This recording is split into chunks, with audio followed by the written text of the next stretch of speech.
And finally tonight, a best-selling author, that is, and tech consultant who worked the early days of the internet is back in the Silicon Valley. He is dialed in to something a little bit different. Father Corwin Low is a Dominican priest, and he is offering a message of hope and fulfillment to those in the tech industry. The 59-year-old says that he wants to show the leaders in technology that faith can enrich their lives and their work. And we're now joined with Father Corwin Low. He joins us now. He's the best-selling author and former tech professional who was ordained a Dominican priest in 2014. Father Low, just a pleasure to talk with you. And your journey to become a Dominican priest is extremely unique, I got to tell you. Talk to us a little bit about this. Well, thank you for inviting me here.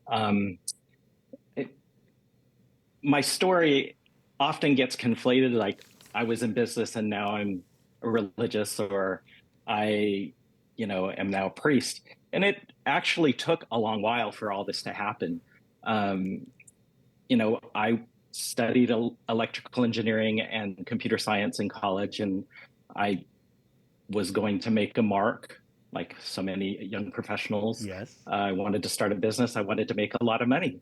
And so that was sort of my goal. And while I was raised in a religious family, Presbyterian, I didn't really think very much about it. And then it just sort of fell off my radar because I was busy doing business. Amen to that. And so, and I think that happens to a lot of people.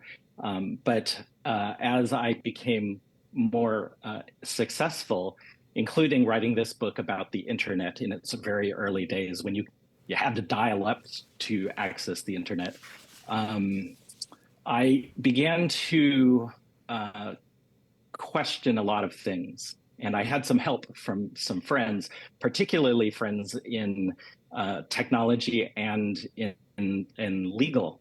My intellectual property attorney, who is a very faithful Catholic, sort of turned me on to the Catholic faith. Yes. And specifically in starting me on my journey.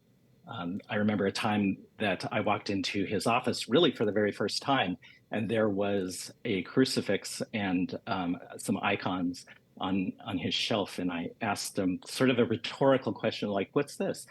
And he said that it was to remind him on a daily basis who's in charge. Amen. And so that struck me as, it struck me deeply, and nothing happened overnight, as I mentioned, but it took a while, and it sort of stirred and brewed within me. And I started this journey of taking a work sabbatical and moving to Rome.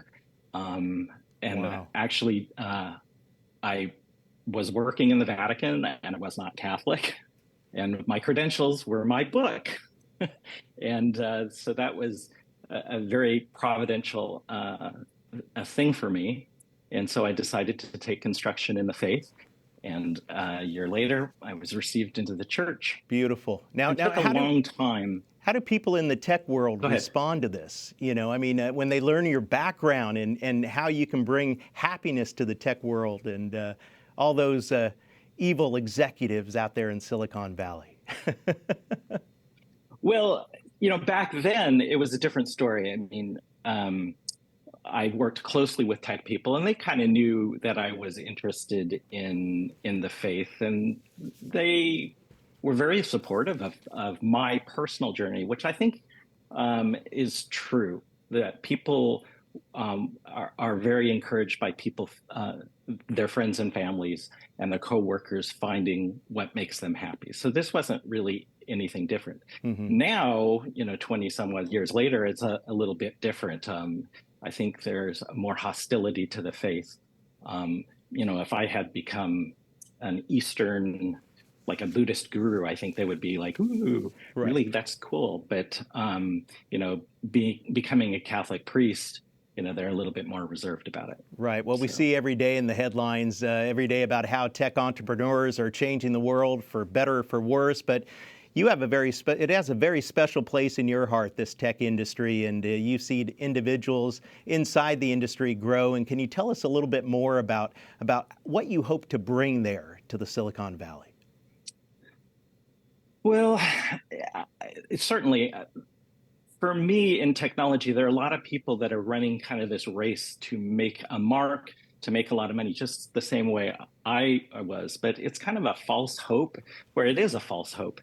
And so when they spend all this energy in really the prime of their lives trying to do things, and then they get to a point and then it all sort of falls apart. And then there's a tremendous amount of unhappiness getting there. And then when they get there, it's hollow.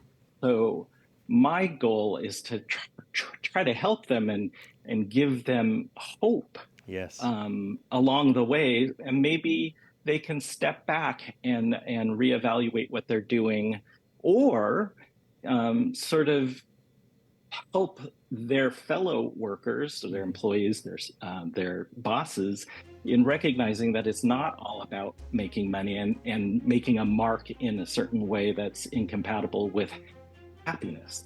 Well, Father Lowe, knowing that you're there working with Silicon Valley executives, you're giving us all hope. Thank you so much for your time.